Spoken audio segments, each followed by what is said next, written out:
tienen un piso, tienen una pared anterior, posterior, medial y lateral. Esto ya lo vimos en el primer semestre cuando vimos cabeza, en todo caso. ¿Ya? Cada fosa nasal, como es lógico si tiene un techo, un piso, una pared anterior, posterior, medial y lateral, ya también tiene una pared que no es real, que es anterior, y una pared posterior que tampoco es real. Se continúa con la faringe. Esa parte de la faringe superior se llama faringe, se llama nasofaringe o rinofaringe. Entonces, algunas cosas para recordar. ¿Cuál es la función de la fosa nasal? Ahí está. ¿Cuál es la función de la fosa nasal? La principal, obviamente, permitir el acceso del aire atmosférico hacia la rinofaringe. ¿Ya? ¿Es normal que sea al revés? No. ¿Pero puede pasar? Sí. Una consulta. Por ejemplo, a mí en fisiología, que vamos a hacer, dijeron que al respirar, o sea, inhalar y exhalar por la nariz, ayuda mucho más a recuperar o sea, cuando uno hace alto ejercicio, recuperan óxido nítrico, que ayuda a recuperar la resistencia muscular. Pero es marginal. Es marginal, no es algo que te vuelvas loco por aquello. ¿Ya? Pero de todas maneras, la nariz no está, las fosas nasales no están diseñadas para exhalar. Por eso se inhala por la nariz, se exhala por la boca. ¿Estamos? Bueno, volvamos, que tiene el rol de... Ahora, el flujo va desde la nariz hacia la rinofaringe. ¿Estamos claros? Ahora, ¿puede ser al revés? Sí. Ahora, ¿qué es lo que hacemos habitualmente al revés? Esto es una ordinariedad, pero se hace. El más ordinario lo hace cuando no tiene pañuelo. ¿Ya? Pero ¿cuándo sucede? Pero cuando uno lo hace también. ¿Les ha pasado alguna vez haberse atorado y el grano de arroz quedó arriba? Sí. ¿Les ha pasado, no es cierto? Sí. ¿Y dónde queda? Queda en la cara inferior del velo del paladar. En la cara inferior, por arriba, del velo del paladar. Y, como dicen por ahí, reempujarlo para atrás es muy difícil. Entonces, ¿qué es lo que uno hace? Se resigna nomás. Y ¡pum! Sale disparado el grano de arroz. ¿Ya? ¿Sí o no? Ahora, aquel que esté libre de pecado, que lance la primera piedra, pero puede pasar. ¿Estamos? Aclarado aquello. ¿Pero es el único rol de las fosas nasales? No. Las fosas nasales filtran en el aire. Lo hacen por los pelos que tenemos en la nariz, se llaman vibrisas. ¿Ya? ¿Y la temperatura igual, profe? ¿No? Ya vamos a llegar ahí. Vamos por partes. Ya que el destripador vamos a ir diseccionando el cadáver de a poco. Entonces, ¿por qué digo esto? Y esto tiene que ver más con los hombres que con las mujeres. Y nos podemos reír un poco, ¿no es cierto? Voy a repetir esta tontera a la tarde, en la calle, igual así. Como decía el Coco Legrand, en un de sus shows decía, la flauta, estoy perdiendo pelo donde siempre había tenido y ahora tengo pelo donde nunca había tenido. Y se han subido un colectivo, creo que lo dije en una cátedra, no sé si lo dije, eso es mi teoría, que tienen un repollo de pelo acá en la oreja. ¿Ya? Y dice, ¿cómo diablo? Porque en los varones, sobre todo las mujeres igual, pero mucho menos, ¿ya? Empieza a crecer el vello aquí, se llama trago, ¿se acuerdan? ¿Ya suena? Sí. ¿Ya? Estos se llaman vibrisas, ¿ya? Y esencialmente uno se torna más peludo en la medida que va envejeciendo. Por extraño que les parezca, después que uno pasa de cierta edad de 60 años, los varones empezamos a perder pelo. Yo en los antebrazos, que ya tenía bien peludo, ahora ya no tanto. ¿Ya? Y eso es porque obviamente la calidad del folículo piloso va bajado. Va a cajón, pero tarde o temprano. ¿Ya? ¿Estamos claros? Entonces, ¿y por qué es incómodo, sobre todo los varones? ¿Ya? Porque vamos a bromear un poco, ¿ah? ¿eh? Dicen, uy, me miro en el espejo, una antena barata y empiezo a cortarme los pelos de la nariz. ¿Ya? No, pues eso tendría que ser poco menos que con loro incluido. Ya, ¿estamos claros? Se filtra el aire. ¿Qué otra cosa hace las fosas nasales? Entibia el aire. El aire helado es agresivo para la mucosa de la vía aérea, alta y baja, sobre todo la baja, y por lo tanto se entibia. ¿Quién la entibia? Algo que se llama pituitaria roja. La pituitaria roja es simplemente una red vascular que tapiza la mucosa nasal. Y lo que hace es transmitir calor al aire inspirado y entibiarlo. ¿Qué otra cosa hacen las fosas nasales? Hay algo que se llama pituitaria roja. Perdón, pituitaria amarilla, que está en el techo de las fosas nasales. ¿Se acuerdan de los espárragos? Estoy bromeando. Del primer par craneal, el nervio olfatorio, que es como un espárrago. Entonces está el nervio olfatorio con sus bulbos olfatorios que descansan sobre la lámina cribosa del etmoide, donde está ahí lo blanco, donde están esos hoyitos. Esos hoyitos de blanco ahí se llama lámina cribosa del etmoide. Y por ahí, donde se apoya el espárrago, la cabeza del nervio olfatorio, descienden los filetes nerviosos que finalmente se disponen aquí en el techo de la fosa nasal. ¿Qué es lo que hace eso? Ya lo sabe usted, pues, captura químicos que flotan en el aire y que son expelidos por diferentes materias. A ver, uno dice, ¿por qué no puede decir que no es orgánico? Porque hasta el plástico ese tiene olor. O sea, cosas orgánicas. ¿La tierra tiene olor? Sí tiene. ¿Las piedras tienen? También. Entonces, no solamente lo orgánico tiene olor, lo inorgánico también lo tiene. Algunas personas tienen una sensibilidad exquisita, porque yo tengo una colega que yo contaba la otra vez, cuento siempre la misma historia porque es lo que yo recuerdo con mi colega, y ella sentía olor a perro muerto. El perro muerto estaba como 3 cuadras. Es como cuando uno siente el olor asado del vecino, pero no ve la carne. Pero ya, entonces, el olfato. Entonces, permite el paso del aire atmosférico, entibia el aire, filtra el aire. Las fosas nasales también tienen, si usted se fija, estas cosas que están acá, que están rotas acá, que son los cornetes. Y cornete no es un puñete por si acaso. ¿Qué hacen los cornetes? Modulan el flujo aéreo y hacen que el flujo pase y haga un pequeño remolino para que pase por la pituitaria amarilla para sentir los olores. ¿Ya? En el tabique nasal existe un órgano que se llama órgano de Jacobson también, que está un poco, órgano de Jacobson, que está medio atrofiado en los seres humanos, pero que los animales como el perro, el gato y otros mamíferos más pequeños, más básicos, lo tienen mucho más desarrollado. Y esto se le ha querido dar un cierto significado, de lo cual sabemos que algo de eso hay, pero no tenemos certeza de cuánto realmente influye. A ver, siempre cuento lo mismo. Usted conoce a alguien, esa persona nunca le ha hecho ni daño ni le ha hecho bien, y usted le cae pero bien en primera. Y otro que nunca, no tiene ningún problema y le cae gordo, ese no pasa, no hay caso. Se dice que eso tiene que ver con las feromonas, y que el órgano de Jacobson lo que hace es capturar estas feromonas y el sistema nervioso lo interpreta de manera inconsciente y así se producen las afinidades. ¿Estamos? La otra cosa que hacen las fosas nasales tienen algo básico. Están los senos paranasales, ¿no es cierto? ¿Qué es lo que hay en los senos paranasales? Grandes concentraciones de glándulas que secretan moco. ¿Y cuál es el rol del moco? Yo que sufro rinitis, que todas las mañanas sonándome las narices, y no por COVID, desde los 5 años. ¿Elimina la toxina que entran cuando respiramos? Sí, pero ¿qué es lo que hace? ¿Conocen el papel atrapamosca? El moco lo que hace es aquellos elementos más pequeños que no pudieron ser retenidos por las vibrisas, las capturan. La pregunta es millón, ¿capturan todas? No, pero es la primera barrera. ¿Estamos? Entonces ya vemos que las fosas nasales no solamente permiten el flujo de aire, filtra el aire con las vibrisas, entibia el aire, permite el fenómeno de la olfacción, ¿no es cierto?, de poder oler químicos en el aire. ¿Qué más hace? Hace que el flujo sea específico y que fluya hacia la pituitaria amarilla, producto de los cornetes, ¿no es cierto? Hace algo más, fíjense.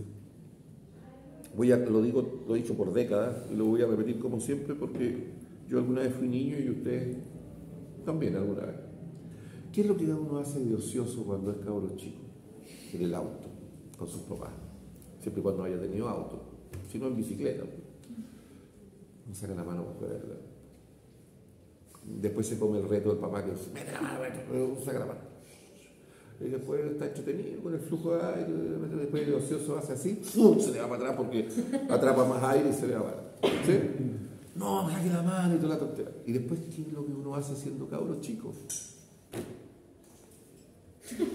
Saca la cabeza.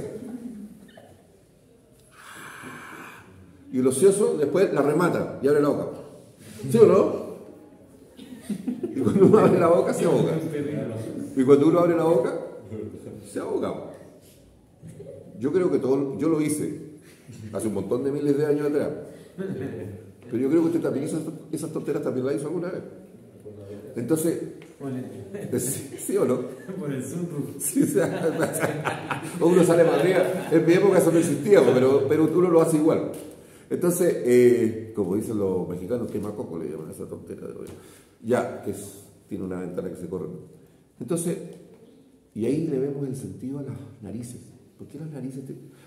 Nariz, forma piramidal de base triangular, con dos caras anterolaterales, otra posterior que no es real, se continúa con las fosas nasales, un vértice superior y una base inferior con un borde posterior, borde anterolateral izquierdo y anterolateral derecho, limitado por los huesos propios de la nariz arriba, más abajo por los cartílagos laterales y después por los cartílagos alares y accesorios. ¿Y para qué está todo este menjunje aquí? Pues si menjunje no existe como en el vocabulario, en el diccionario, ¿verdad? Todo esto, justamente para que el flujo entre de manera controlada a las fosas nasales. ¿Ya? Imagínense imagínense los que tienen... A ver, un tipo que tiene cáncer y que le vuelan toda la nariz, quedan los dos hoyos grandes, ¿se puede tirar en paracaídas? Puede ser ahogar. ¿Se entiende? Lo mismo que pasaba y abrimos la boca. Entonces, todo tiene una razón de ser. ¿Estamos? ¿Se entendió eso? Ya, ahora vamos a los datos duros. ¿Quiénes forman el techo? Los huesos propios de la nariz, cara interna, la espina nasal del frontal, la cara inferior de la lámina pilosa del etmoide, la cara anterior y inferior del cuerpo del esfenoide. ¿Quiénes forman el piso? La cara superior de la apófisis palatina y el maxilar superior y la cara superior de la porción horizontal del frontal. Y eso forma lo que por debajo se conoce como paladar duro. Y más atrás está el velo del paladar, que es mucoso y muscular blanco. ¿Quiénes forman el tabique nasal? De atrás hacia adelante, el vómer. ¿Y después quién? La lámina perpendicular del etmoide. Y por último, el cartílago del tabique. Y por fuera, ahí es donde queda la crema, ¿no es cierto? La cara interna es la rama ascendente del maxilar superior, la cara interna del unguis o lagrimal, la cara interna del cornete inferior, la cara interna del maxilar superior, la cara interna del etmoides y más atrás, la cara interna de la porción vertical del palatino y aún más atrás, la cara interna de la linterna de la apófisis pterigoide. ¿Sí? Ya me puse denso, pero eso solo tienen que saber. ¿Quiénes limitan el límite posterior? Ese espacio que se llaman coanas. Las coanas. Estas son las coanas. Acá, la izquierda y la derecha. La izquierda y la derecha. La izquierda y la derecha. Son las coanas. Y el vómer ya está roto, pero entonces uno lo circunscribe. Por dentro, el borde posterior del vómer. Por arriba, la cara inferior del cuerpo del esfenoide. Por fuera, el borde posterior de la ala interna de la apófisis pterigoide. Por abajo, el borde posterior de la porción horizontal del palatino. Listo. Fosa nasal. Listo. Solucionado el problema. Laringe. Y aquí ya la cosa se pone peluda. Prestar mucha atención. Aquí tenemos la laringe. Gracias. Uno era de uno. ¿Cuál es? Veo que ya lo tiene medio dañado. Aquí tenemos la laringe. Uno siempre dice órgano de la fonación. Sí, es el que emite el sonido. La pregunta del millón, ¿pero ese es el rol más importante de la laringe? No. ¿Cuál es el rol más importante de la laringe? ¿A alguien se le ocurre? Evitar que usted se asfixie. porque recuerden que más arriba está la faringe, y la faringe tiene una función doble. Tiene una función doble. El cambio de aire, cuando pasa la A ver, lo voy a decir de manera coloquial para que se me entienda. Yo siempre digo que la epiglotis, porque este cartílago se llama cartílago epiglótico o epiglotis. ¿Lo ven? Se van a reír y yo le digo la tapa del water. ¿Ya? Y ese resorte que usted ve ahí en realidad representa el ligamento tiroepiglótico. Ese resorte que está ahí. Que sería lo que más odiaría una mujer en una casa, porque significa que la tapa del water siempre estaría arriba y las mujeres siempre retan a los hombres que nunca bajan las tapas. ¿Ya? El varón va a orina y se olvida. ¿No es cierto? Ya. Entonces, cuando esto baja, permite que el bolo alimenticio, cuando baja, choque acá, resbale y se vaya hacia el esófago. Por lo tanto, el rol fundamental de la laringe, el principal, la verdadera razón de ser de la laringe, es evitar de que el bolo alimenticio se vaya por la vía aérea y se vaya por donde debe irse, por el esófago, hacia la primera dilatación del tubo digestivo, que es el estómago. Y es una función principal, porque si se equivoca, uno se muere. A ver, yo sé que esta talla era válida hace 25 años atrás, cuando yo empecé a hacer clase acá, porque los que les hacía clase la conocían. Pero si yo hablo de la Gloria Simonetti, usted no la conoce ni en pelea de perro. Y la Gloria Simonetti fue una cantante muy famosa en la década de los 70, fines de los 50, 60 y todos los 70 y la mitad de los 80. Cantante, pero de una familia de nariz respingada, barrio alto y toda esa historia. El marido de ella, en un restaurante pituco del barrio alto de la capital, se murió. Se fue a mejor vida. ¿Por qué se murió? Se atragantó con un pedazo de carne. Y se murió. Uno más reciente, a pesar que tampoco se van a acordar de él. ¿Se acuerdan? ¿Escucharon alguna vez el nombre de Sergio Vitar? Que fue ministro de Educación alguna vez de algún gobierno de la Concertación. Vitar, Sergio Vitar. Una vez en una reunión en Lima, en la década de los 90, se tornó en un restaurante pituco también ahí del barrio de Miraflores. Estoy inventando, no sé si fue Miraflores, pero fue un barrio pituco. No sé, pues un seco de no sé qué. Ya, estaba comiendo bien y se atragantó también. ¿Qué lo salvó? No, sí se salvó. ¿Qué lo salvó? La maniobra, pues se las enseñaron a él. Claro, eso le salvó un pellejo. Y esa es la razón por la cual, usted sabe que yo tengo 10 hijos, usted se va a reír, pero yo les cuando corto la carne, así de chiquitito, porque yo no podría soportar que un hijo mío tenga un accidente de esa naturaleza por culpa mía. Entonces, mientras son mis hijos, mis hijas que ya son viejas, cuando ya eran 20añeras, yo a veces los invitaba a almorzar a mi casa. Papá, yo ya estoy vieja, ¿por qué me corta la...? Y yo te corto la leche. ¿Ya? Por eso la función principal entonces de la laringe es evitar que el bolo alimenticio se vaya por la vía aérea, con las consecuencias que ya conocemos. Y obviamente la que sigue es la de la fonación. ¿Ya? Me voy a escapar un poco del tema de la laringe, pero ¿usted cree que la laringe, la fonación y el lenguaje articulado es muy importante o no? ¿Qué cree usted? El tono de la voz. ¿Ah? La fonación da el tono de la voz. La laringe emite el sonido. ¿Quién lo convierte en un lenguaje articulado? Es la intensidad del flujo, la tensión de las cuerdas, la separación entre las cuerdas, la proximidad entre las cuerdas y cómo, porque la laringe, la faringe es la que actúa como caja de resonancia, y cómo esto nosotros lo hemos convertido en un lenguaje bajo la acción del velo del paladar, de la base de la lengua y de la posición de la mandíbula. Todo esto es muy complejo. A ver, ¿todos los seres vivos se comunican? Sí. Pero la riqueza de comunicación que nosotros tenemos no la tiene nadie.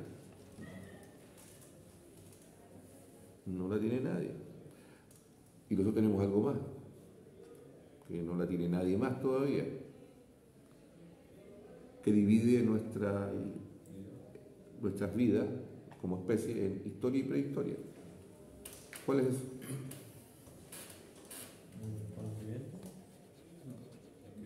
La escritura.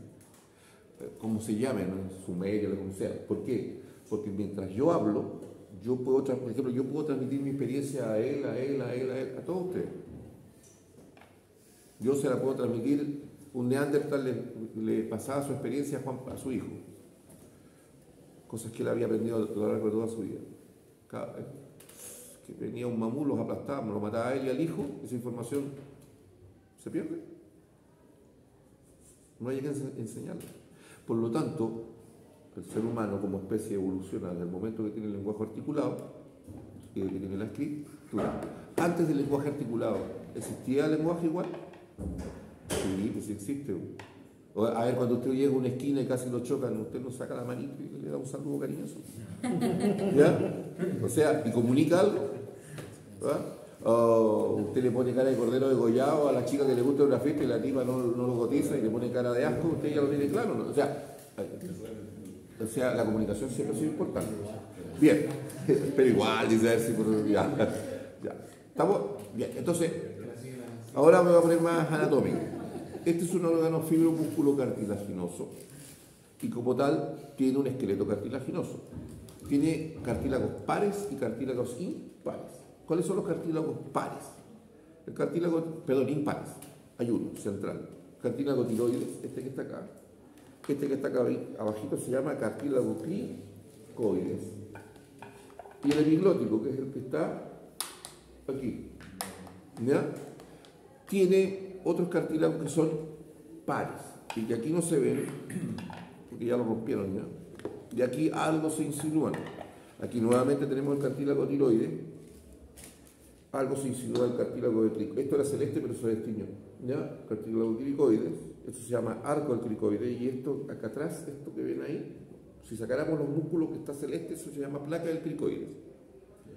Y más arriba, bueno, acá se ve la epíglota, ¿ya? Y más arriba, acá, tenemos los aritenoides que están tapados acá por los músculos aritenoides, que después les voy a enseñar. Y acá arriba estos chiquititos se llaman corniculados de Santorini. ¿Ya? Existen otros que se llaman de Gruisberg o de Morgagni, que están en el espesor de los pliegues aritenoepiglóticos, ¿ya? Y están los sesamoides inferiores, ¿ya? Que están en el espesor de ligamentos tiroaritenoides inferiores. Esos son los cartílagos. Vamos a hablar de las articulaciones. Tenemos una articulación aquí, ¿la ven? Entre el cartílago tiroides y el cricoide, por lo tanto es la articulación cricotiroidea. Tenemos otra que se produce entre el borde superior de la placa del cricoide con la base de los aritenoides que aquí no se ven. Obviamente se llama cricoaritenoide, articulación cricoaritenoide izquierda y derecha. Más arriba, entre el vértice del cricoides, perdón, del aritenoides, hay una articulación con la base del corniculado, y eso se llaman obviamente articulaciones aritenocorniculadas. Entonces ya tenemos varias articulaciones. Cricotiroidea o tirocricoidea, lo mismo. Cricoaritenoidea y aritenocorniculada. Todas son articulaciones. Ligamentos y membrana. Acá, usted la puede ver acá. Ligamento o membrana tiroidea. Hay un cartílago que no nombré porque es muy chiquitito, parece una arveja, ¿ya? Y que me recuerda, no sé por qué, a Star Wars, la Guerra de la Galaxia. Se llama el cartílago ese chiquito, ¿lo ven? Se llama triticio, ¿ya? Triticio se llama. Hay un izquierdo y otro derecho. Y está en el espesor del ligamento, así como esta es la membrana tiroidea, este es el ligamento posterolateral tiroideo. Este chiquitito que está en el espesor. Ya. Hay otro ligamento que es el que está ahí en el resorte, ¿lo ven? Ligamento tiroepiglotico. Hay ligamentos también de la articulación cricotiroidea, reforzados por adelante y por detrás, ligamentos cricotiroideos anteriores y posteriores. Existen también ligamentos cricoaritenoideos y aritenocorniculados que se corresponden con las articulaciones que ya les nombré antes. Pero existen algunos que no se ven. ¿Dónde está? Estoy sin los lentes y tengo flojera. ¿Qué número dice ahí? 5. ¿Dónde está el número 5? Hay un ligamento que se llama que es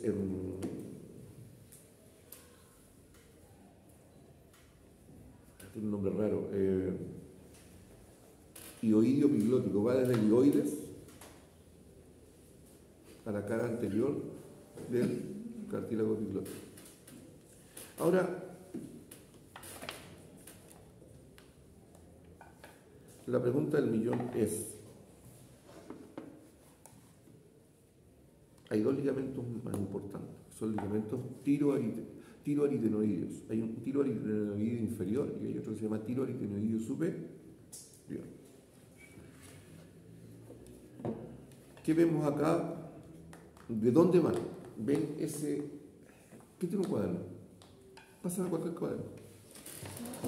Cualquier cuaderno. No, tiene que ser un cuaderno.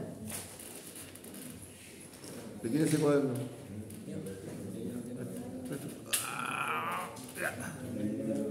¿No hay nada acá hecho que se pueda caer? No. Ah, ya. Una vez pedí, cayó algo. Una foto del olifante. No, era como un sachet de rabo. Ya, Qué loca. ya sigamos. A ver, el cartílago tiroide, observar, el cartílago tiroide dice que tiene una cara anterior, una posterior, un borde superior, un borde inferior, dos bordes posterolaterales y 4 ángulos, 2 posteros superiores y 2 posteriores inferiores. ¿Qué me vulnera un poco? Que dice que hay una cara anterior convexa hacia adelante y nunca ha sido convexa hacia adelante. Forma un ángulo saliente hacia adelante. Y por detrás, el nombre pituco forma un ángulo diedro abierto hacia atrás. Esa es la manera correcta de decirlo. ¿Ya? Y por lo tanto están formadas por 2 placas cuadriláteras que están unidas por el centro. Estas son las placas cuadriláteras. Acá arriba, en el borde superior, en el punto medio, tiene una escotadura, se llama escotadura tiroidea superior. Por abajo tiene otra escotadura que se llama escotadura tiroidea inferior. Obviamente esta es cóncava hacia arriba y esta es cóncava hacia abajo. ¿Todos me siguen? Cóncava hacia arriba, cóncava hacia abajo. Una está acá, escotadura tiroidea superior, la otra escotadura tiroidea inferior. De hecho, acá se ve la escotadura. Ahí la vemos. Tiene una tremenda escotadura tiroidea superior. ¿La ven? Y la cara anterior, aquí en la línea, en la parte de la cara anterior, aquí a los costados, tiene una línea, miren, aquí. ¿Lo ven? ¿Dónde lo estoy mostrando acá? ¿La ven? Por ahí, no sé si la ven, ahí está. Se llama línea oblicua. Aquí, usted la puede ver ahí. No sé si la alcanza a ver. Esta línea oblicua tiene significancia, sí. ¿Se acuerdan cuando yo hablo del músculo esternotiroideo y tiroideo? Bueno, el esternotiroideo viene del esternón y termina aquí, donde se extingue y se continúa por el tiroideo. O sea, donde termina arriba el esternotiroideo es donde empieza por abajo el tiroideo. Por lo tanto, está en la línea oblicua. Ojo, tanto por arriba como por abajo, donde empieza y donde termina la línea oblicua, forma un pequeño tubérculo en el borde superior y particularmente en el borde inferior. ¿Ya? El famoso ángulo diedro abierto hacia atrás, es de donde nacen los ligamentos tiroaritenoideos.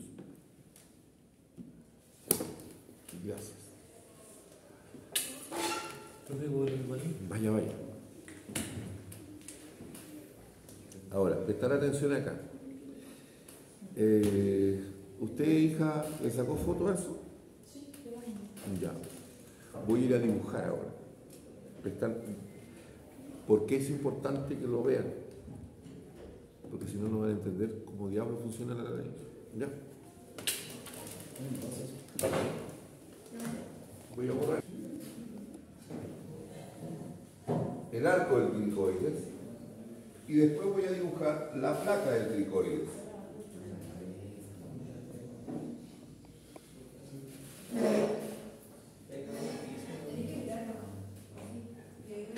Tenemos la placa, lo estoy mirando desde arriba.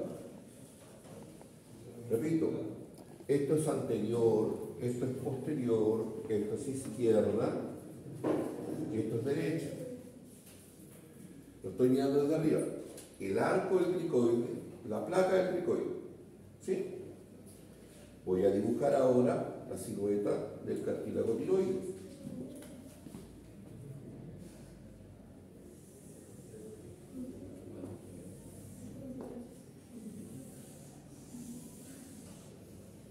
Me quedo más gordo acá.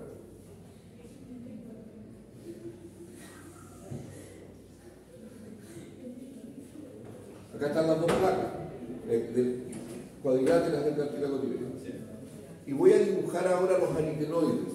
Los aritenoides tienen forma piramidal de base triangular y alto circunscrito. Una base inferior, tiene una cara anterolateral, tiene una cara medial y tiene una cara posterior. Lo voy a dibujar de color azul. Cada uno, ojo, está simplificado, tiene una forma mucho más rebuscada, pero es una manera simple de entenderlo. Entonces, hay uno, y ahí está el otro. Voy a hacer el vértice truncado, y voy a hacer los bordes.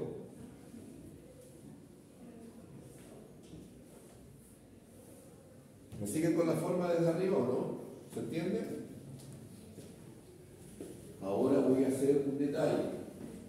El ángulo anteromedial se proyecta más. Voy a hacerlo como si fuera una cachiporra. Esta suerte como de cachiporra se le llama apófisis vocal o proceso vocal. Y en el ángulo posterolateral también tiene una proyección y también la voy a dibujar como si fuera una cachiporra así. ¿Ya? Y se llama apófisis o proceso muscular. Entonces, todo este cuento para decirles que los aritenoides pueden moverse de dos maneras. Prestar atención acá. Los aritenoides se pueden mover así. Se pueden acercar, resbalar sobre el borde superior de la placa del cricoides y pueden acercarse o separarse. ¿Lo ven? ¿Todos lo ven? Ahí. Ese movimiento pueden hacer. Y pueden rotar sobre su eje. ¿Qué significa? Que pueden hacer esto o aquello. Pueden rotar sobre su eje. ¿Lo ves? Eso pueden hacer. Entonces existe un ligamento que se llama tiro aritenoide inferior. Voy a dibujar el tiro aritenoide inferior. Va desde el ángulo entrante de la cara posterior del cartílago tiroide a la apófisis vocal, el izquierdo y el derecho. Ahí están las dos. El tiro aritenoide inferior, ligamento tiro aritenoide inferior. Y existe otro que se llama tiro aritenoide superior. El tiro aritenoide superior también va del ángulo entrante y va a una depresión que está aquí en la cara anterolateral del aritenoide, por ahí. Por lo tanto, ese ligamento va desde aquí hasta allá.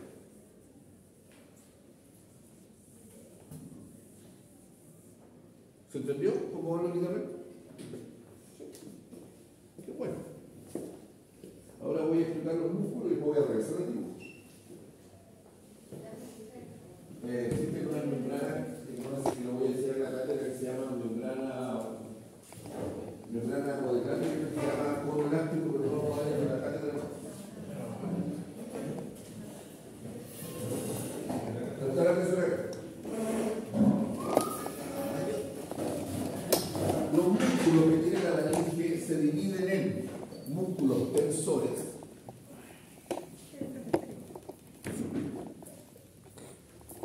Los lo más difícil del aparato respiratorio, que usted no lo crea, está aquí, en la nariz. Músculos tensores, músculos separadores y músculos aproximadores. ¿De qué? De las cuerdas vocales. Entonces, acá veo los músculos. ¿Qué músculo veo? Veo este que está acá, ¿lo ven? Ese que está ahí. Ese. Que está ahí, el que está cortado acá, pero es lo mismo. Ese. Obvio, se llama cricotiroideo. Se llama cricotiroideo. Va desde la cara anterior y borde superior del arco del cricoide al borde inferior y un poco la cara interna del cartílago tiroideo. Y se dirige hacia arriba, hacia afuera y hacia afuera. Ese es uno. El otro músculo que vamos a ver, ¿ven este que está acá? Esos que están ahí. Se llaman músculos cricoaritenoideos posteriores. Se llaman cricoaritenoideos posteriores. Se llaman cricoaritenoideos posteriores. Van desde la cara posterior de la placa del cricoides a la apófisis muscular, que les acabo de enseñar. Después tenemos otro, que es este que está aquí. Aquí no lo vemos porque está tapado. Le tuvieron que sacar a este para poder observarlo, que es ese que está ahí. ¿Lo ven? Ese que está ahí. Este que está ahí. No confundir con ese. Este. No confundir con este, el que acabo de enseñar. Este que está acá al lado. Ese que está ahí. Ese se llama cricoaritenoideo lateral. Porque el otro es el cricoaritenoideo posterior y este es el cricoaritenoideo lateral. El cricoaritenoideo lateral va del borde superior del arco del cricoide. También va a la apófisis muscular. Creo que había una laringe que era chiquitito que se veían unos que eran como cruzados. Sí, pues ya acá están, pues. Ahí se ven. ¿No los ven?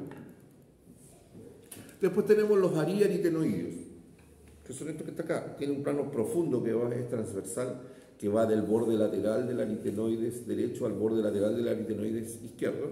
Y después tenemos los y después tenemos los cruzados, que son más superficiales, que van desde la parte inferolateral de la cara posterior del aritenoides al borde superior y lateral y vértice del aritenoides contralateral. Entonces se cruzan como si fuera una X pirata. Los ariaritenoideos están ahí. Y después tenemos los músculos ¿se acuerdan los ligamentos tiroaritenoideo inferior y superior? Los verdes. Pues reforzando esos ligamentos, inmediatamente por dentro de esos ligamentos están los músculos tiroaritenoideo inferior y superior. ¿Se ve acá? Sí. Aquí tenemos el tiroaritenoideo inferior y aquí tenemos el tiroaritenoideo superior. Ahora voy allá para entender el pastel. Ojo, los músculos que les acabo de nombrar se ven. Los puedo preguntar ahora en la relación de dónde a dónde se insertan, que ya dije de dónde a dónde iban. Y ahora tienen que saber qué es lo que hacen.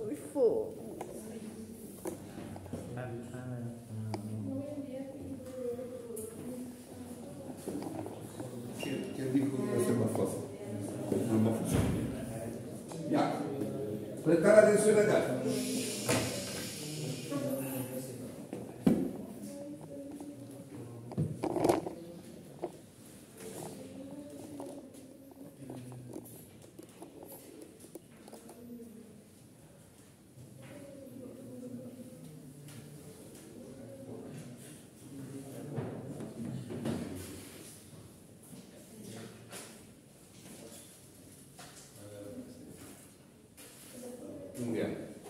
Tenemos acá el cartílago tiroide y acá tenemos el cartílago cricoide y aquí tenemos el centro instantáneo de rotación de la articulación cricotiroidea.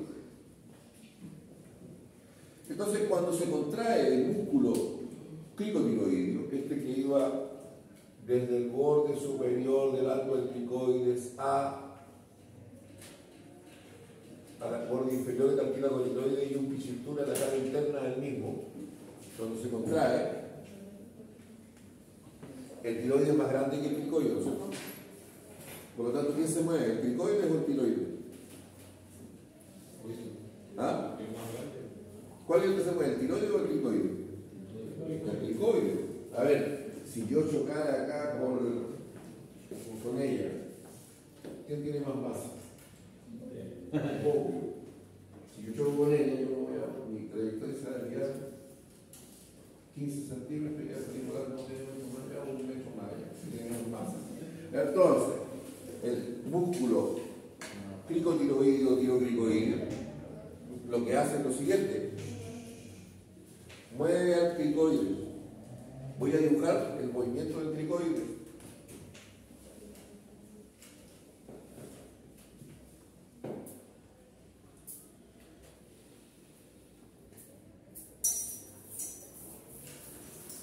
¿Vieron lo que sucedió? ¿Se fijan? Cuando hago este movimiento, ¿hacia dónde se dirige el borde superior de la placa del cricoide? Hacia atrás. Se mueve hacia allá. ¿Sí o no? Pero nosotros ya sabíamos que había unos ligamentos que se llamaban tiro alitenoides, porque recuerden que acá están los alitenoides. Recuerden que aquí están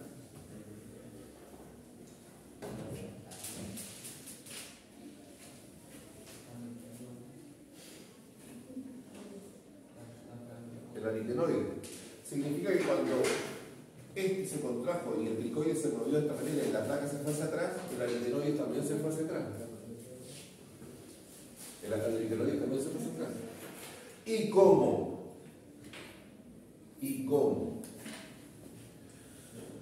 Los ligamentos tiroaritenoideos inferiores y superiores van desde el ángulo entrante por dentro y llegan a la apófisis vocal, y los superiores van a la fosita hemisférica. Cuando el músculo cricotiroideo se contrae y hace que se mueva el cricoide con su placa hacia atrás, arrastra la aritenoide hacia atrás y los ligamentos tiroaritenoideos se tensan. ¿Se entendió eso? Ya. Por lo tanto, un detalle: los ligamentos tiroaritenoideos son el esqueleto fibroso de lo que serían las cuerdas vocales inferiores y superiores. ¿No? Entonces, cuando se produce el movimiento, el aritenoide es arrastrado por el movimiento de la placa del cricoide y se tensan las cuerdas vocales, se tensan los ligamentos tiroaritenoideos inferiores y superiores. Ahora vamos a pensar qué está pasando con lo otro. ¿Se acuerdan los aritenoides? Esos que están así como en X. Los voy a dibujar de una manera bien simple. Vamos a asumir de que van así. Cuando se contraen, los aritenoides, al contraerse, hacen esto.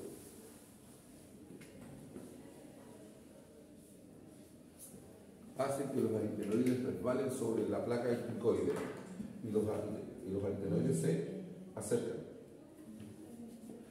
Por lo tanto, estos son músculos aproximadores.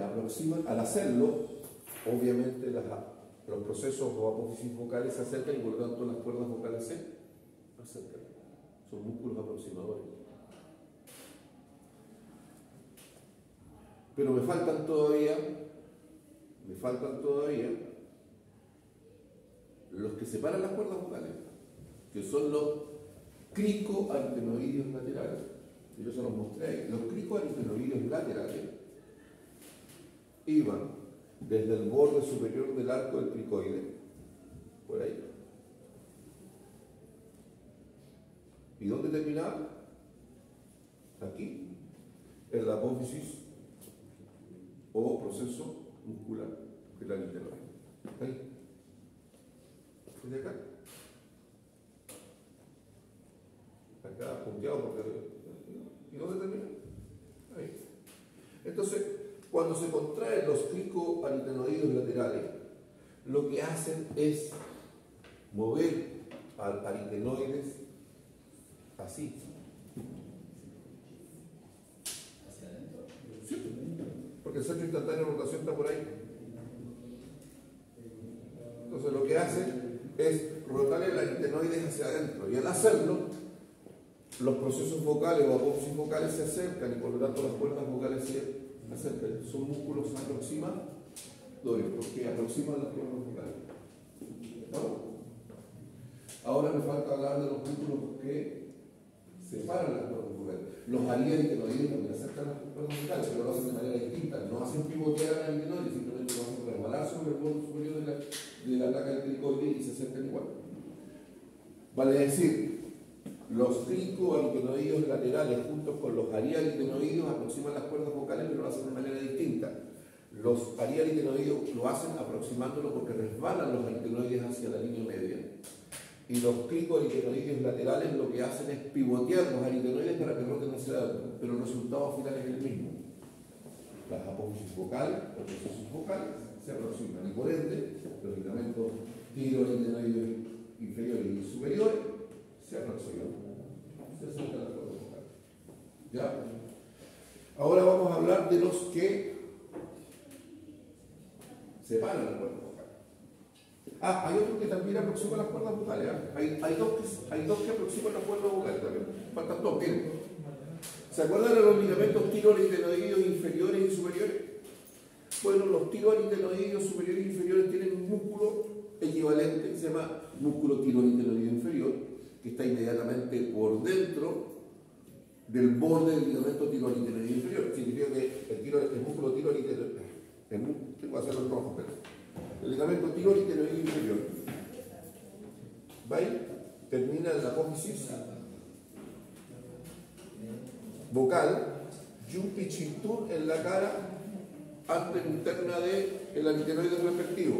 Y el tiroaritenoide superior hace lo mismo y termina en la fosita hemisférica, inclusive en la apófisis muscular. Entonces tenemos acá el tiroaritenoide inferior y el tiroaritenoide superior, y remata inclusive acá en la apófisis vocal. Cuando se contraen los músculos tiroaritenoides superiores e inferiores, también aproximan las cuerdas vocales. También son aproximados. Me queda solamente por explicarles ahora el músculo que hace la separación de las cuerdas vocales. Yo creo que en ese dibujo no cae nada. ¿Cabe? Sí, cabe. Lo he hecho durante décadas. ¿Cuál es el otro? Los cricoaritenoides posteriores, que van desde la cara posterior de la placa del cricoides hasta la apófisis muscular. Desde la cara posterior de la placa del cricoides hasta la apófisis muscular. Cuando se contraen, lo que hacen es esto: rotan externamente los aritenoides. Porque va desde aquí hasta acá, al agarrarse la muscular, lo jala así y hace que el movimiento sea así, de la apófisis muscular. Y por lo tanto las cuerdas vocales se separan. ¿Sí? ¿Qué pasa? Súper. Yo sabía. Como la tabla del 1. Todo esto se puede preguntar. Es práctico, y de hecho lo pregunto siempre. Ya. Pues vamos acá.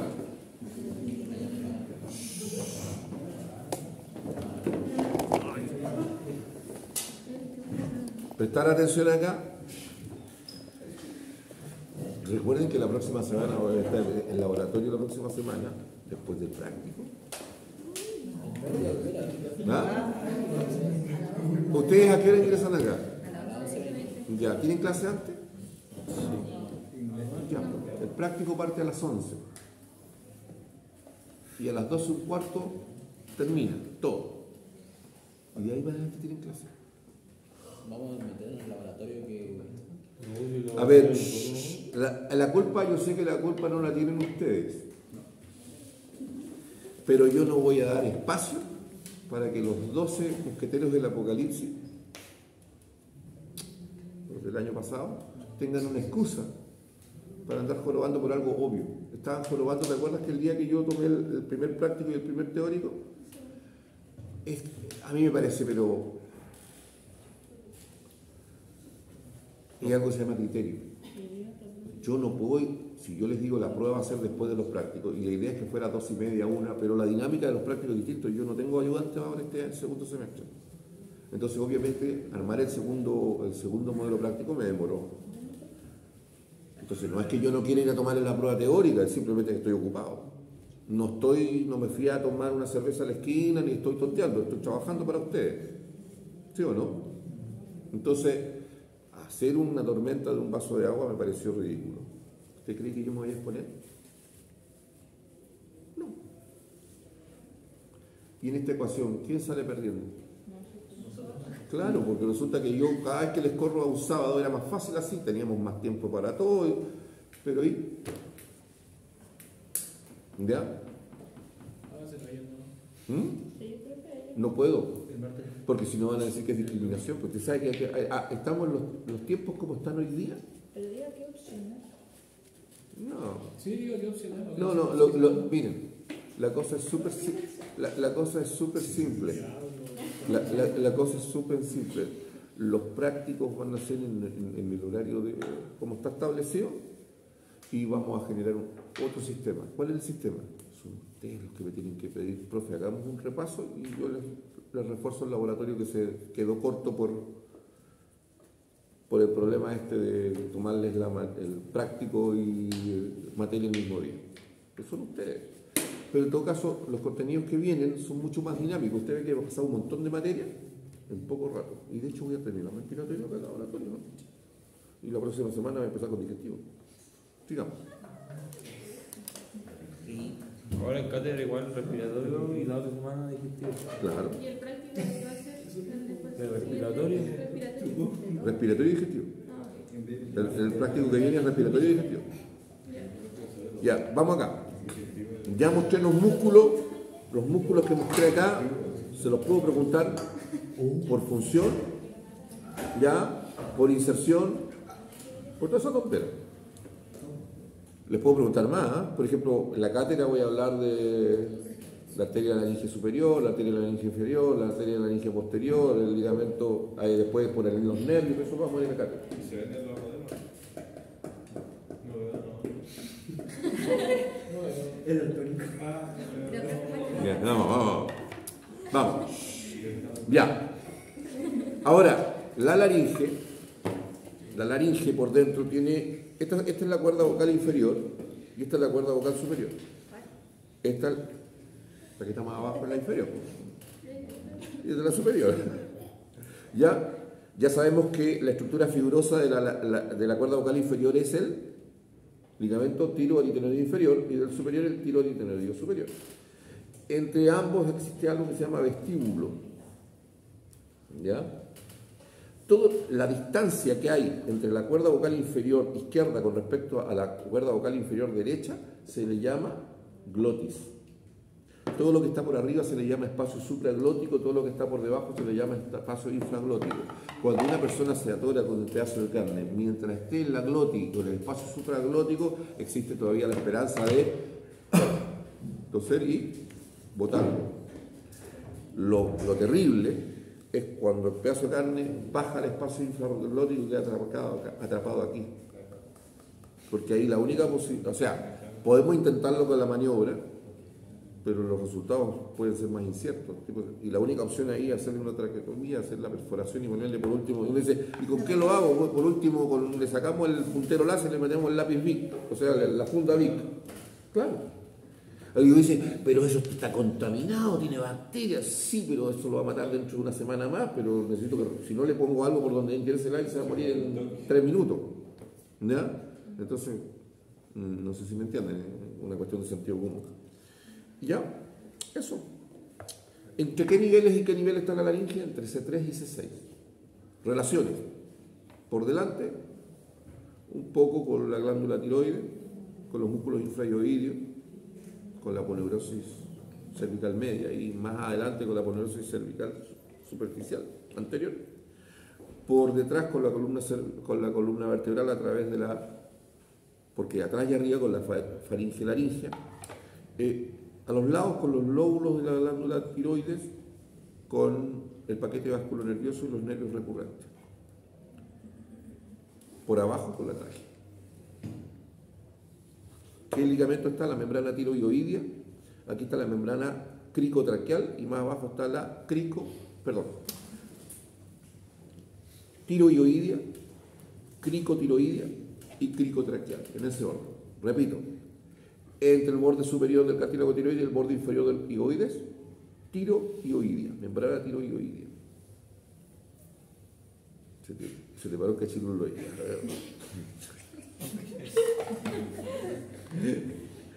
Acá, la membrana cricotraqueal. Perdón, me hace confundir con por favor, no haga eso con el cachirulo. Ya.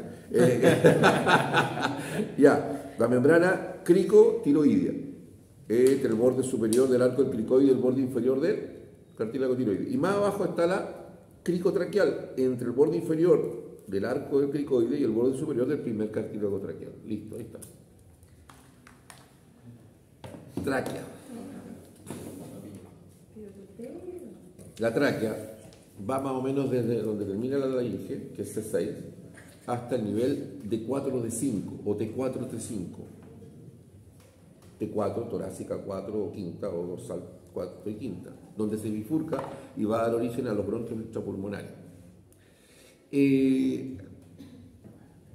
¿Cuánto mide? Unos 12 centímetros. ¿Cuánto es el calibre? Unos 2 centímetros. Y le podría hablar de las relaciones. En la cátedra, ¿no? Porque acá es la tráquea. ¿Y cuántos cartílagos traqueales tiene? ¿Ven? 1, 2, 3, 4, 5, 6. Generalmente de 15 a 20 cartílagos traqueales. ¿Ya? Por el momento es suficiente con eso. Caja torácica. ¿Qué hora es para poder avanzar un poco más? Ya, entonces me salto un poco eso. Vamos a esto que es lo que importa. Acá, de todos los modelos que hay acá, yo diría que este es el que está mejor logrado. Yo me saco el sombrero por el tipo que lo diseñó, está pero muy bien. Como ustedes nunca vieron un respiratorio acá. Los de la tarde ahí tiene que haber algún niño que lo vio, pero no sé si lo vieron realmente. Eso es un incógnito. A ver, tenemos la tráquea y que termina los bronquios extrapulmonares izquierdo y derecho, ingresan por el hilo pulmonar, ¿ya? Y el pulmón izquierdo y el pulmón derecho tienen forma de semicono. ¿Sabes lo que es un semicono, no es cierto? ¿Sabes lo que es un cono? ¿Y sabes lo que es un semicono? Sí, pero ¿lo entienden como un modelo anatómico? Como partido oblicuo, ¿no? Lo voy a dibujar súper rápido. Es una cosa súper simple.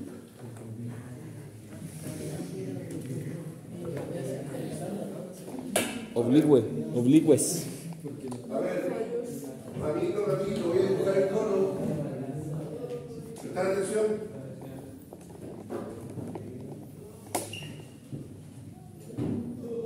¿Todos ven el cono? Ya, semicono.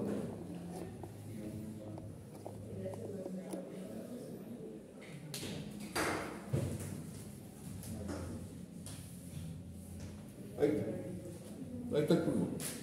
Entonces, ahí está el semicono. Entonces, usted puede ver que tiene una cara costovertebral. Usted puede ver que tiene una cara costovertebral. Para acá, el pulmón de la Susi. Tiene una cara costovertebral, que es la que tiene es acanalada, no sé si lo notan. Las zonas deprimidas corresponden al apoyo de la costilla, las zonas con la guatita donde están los músculos intercostales. Costo vertebral, ¿por qué? Porque hay una pequeña cara, esta cara mira hacia adentro y se relaciona con los cuerpos de las vértebras dorsales. Tiene una cara interna o mediastínica, tiene una base que se relaciona con el diafragma y con su intermedio, la base del pulmón derecho con el hígado y la base del pulmón izquierdo con el estómago, con la tuberosidad mayor del estómago. Tiene un borde anterior, tiene un borde posterior, tiene un borde inferior, tiene un vértice, ¿ya? Y con eso tenemos suficiente. Ahora, ¿cuánto pesan los pulmones? Como 1.300 gramos. 700 gramos el derecho, 600 gramos el izquierdo. El izquierdo siempre es más chiquitito. Tiene el lóbulo igual, ¿no? Sí, tranquilo. Cada pulmón tiene a su vez lóbulos. El derecho es trilobulado, tiene 3 lóbulos, el izquierdo es bilobulado, tiene 2 lóbulos. ¿Estamos? Por la presencia de estas cisuras. El derecho tiene 2 cisuras. La cisura oblicua derecha y la cisura horizontal. Cisura oblicua derecha y la cisura horizontal, que lo divide en el lóbulo superior, medio e inferior. Pero el izquierdo tiene una sola cisura oblicua izquierda. No tiene cisura horizontal. ¿Estamos? Pero para más remate, cada lóbulo a su vez está dividido en segmentos pulmonares. El derecho tiene el bronquio lobar superior, tiene un bronquio segmentario apical, anterior y posterior. El bronquio lobar medio tiene a su vez un bronquio segmentario lateral y medial.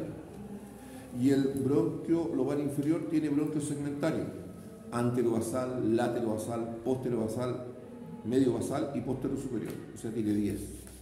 Cuéntenos, son 10. El lado izquierdo, el bronquio lobar superior, se divide en ápico posterior, anterior, ¿ya? Y tiene un bronquio lingular que se divide en lingular superior e inferior. Y el bronquio lobar inferior se divide en antero medio basal, látero basal, postero basal y postero superior. Y los puedo preguntar todos. Bien. Apical, derecho. Con esto vamos a terminar. Apical derecho. Posterior. Anterior. Alimentado, ¿no? Es genial. Entonces tenemos acá apical. Ahí está. Apical, anterior, posterior. ¿Y se ve? Apical, anterior, posterior. El bronquio lobar medio tiene un bronquio segmentario que tributa obviamente al segmento lateral del segmento medial. ¿Vamos? Ahí está. Y ahí está. Usted lo puede. Acá apical, anterior, posterior y acá está el lateral y medio. Y después tenemos los que les dije.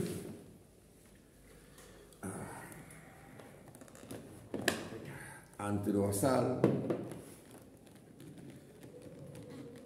laterobasal, posterobasal, medio basal y postero superior. Este se puede sacar, pero después un show meterlo así que lo dejamos ahí, ¿no? ¿Ya? El lado izquierdo tiene el ápico posterior, significa que si yo saco el superior con el posterior están fusionados. No sé si es la línea café. Ápico posterior. Algunos libros todavía lo describen como apical y posterior, pero acá están como ápico posterior formando una sola estructura. Y después tenemos el anterior. Aquí está. Y tenemos los lingulares. Lingular superior, lingular inferior.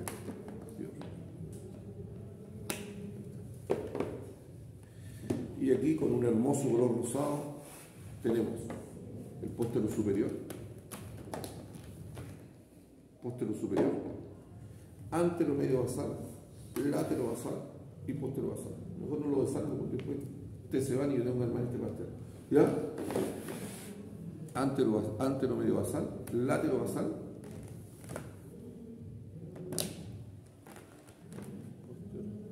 postero basal. Y están todos los nombres. Entonces acá, ¿ah? ¿Me podría nombrar los que se veían para allá?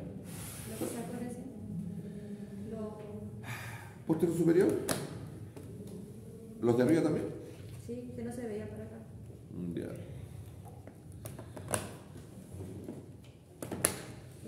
Ápico posterior. Anterior. Lingular superior. Lingular inferior. Esos son todos el bronquio lobar superior izquierdo. Bronquio lobar inferior.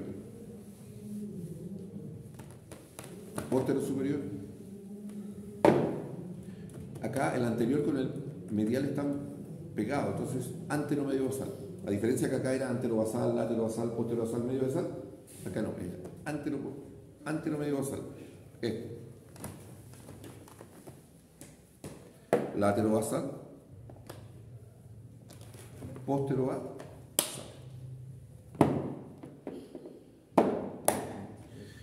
Entonces, yo con la pura laringe y esto tengo para armarle un práctico del después, ¿sí o no? Y más encima, si les enseñara las posiciones de drenaje bronquial, pega de kinesiólogo de quimio respiratoria, tendría, pero no. Estamos en anatomía, no vamos a conformar solamente con esto. ¿Ya? Entonces, se los puedo preguntar por los bronquios, pero también se los puedo preguntar por los bronquios segmentarios o por los segmentos propiamente tal. ¿Sí? ¿Estamos? Ya. ¿Podría hablar más de respiratorio y relaciones? Sí, pero estamos en la hora. Tendría que hablar del tórax y cosas que supuestamente usted sabe. Los movimientos en bomba de agua, movimientos en asa de balde, los músculos respiratorios. A ver, una pregunta capciosa de toda la vida, que siempre hago cada 2 o 3 años, me da la respuesta y le pregunto, ¿quiénes son los responsables de la inspiración? Inspiración. Los intercostales externos y el diafragma. ¿Quiénes son responsables de la inspiración forzada? La musculatura accesoria. ¿Cuáles son los accesorios? Esternocleidomastoideo, escaleno anterior, medio y posterior, supracostales. ¿Y los subcostales? Los subcostales son de otra cosa. Vamos a ver. ¿Y quiénes son responsables de la expiración en eumnea? Ya los maté porque lo dije alguna vez. Eumnea es la respiración normal, la respiración tranquila y pausada. ¿Qué músculo es responsable de la expiración?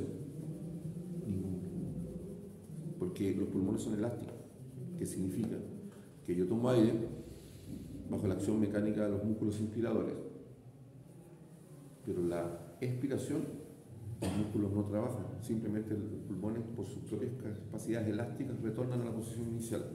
Cuando hago uso de los músculos expiratorios es cuando hago expiración forzada. ¿Se acuerdan del cabro chico que la nieta de cumpleaños, el cabro chico le ponen una cuestión ahí porque no lo dejan soplar para la vela de la hermana y se pone a llorar como chancho? ¿Ah? ¿Lo han visto? ¿Ya?